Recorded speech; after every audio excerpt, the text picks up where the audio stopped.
So you're confirmed for.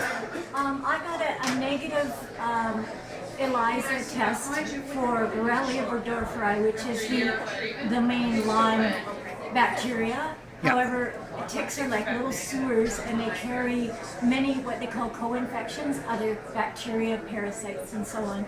So in Canada, I have one, two, three, is it three or four?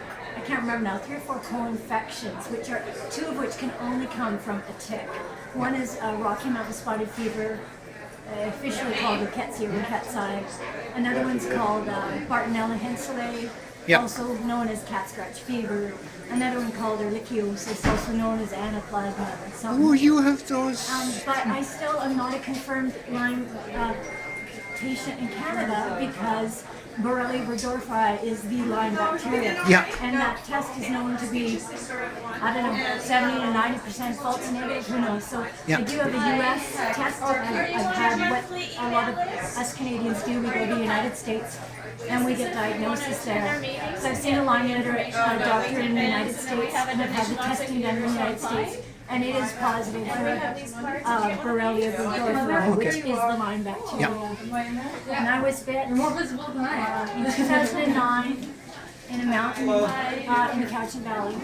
I was laying on the grass. There was a tiny little nymph tick the size of a poppy seed. Yes, indeed. I do Them were remember crawling that. on my arms. I didn't know what they were. I thought they were little spiders. Flicked them off. I got a tick with bullseye rash. Only grew to about that big. You don't get a bite right away. And it was 2 weeks later. I didn't connect it with the little bugs crawling on me. Went to the doctor, misdiagnosed it as an allergic reaction to a spider bite. Within a year, I was so ill I could barely walk.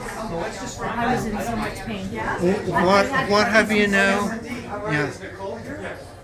You have, it's you got your walking stick there. Oh And, yeah. No, I can have good days and I can have really bad days. I can have good moments and I can have really bad moments. And Lyme is like that. It's very unpredictable.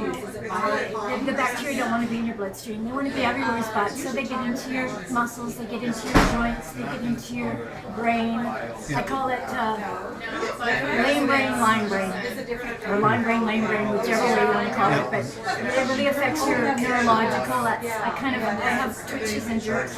I'm very photosensitive.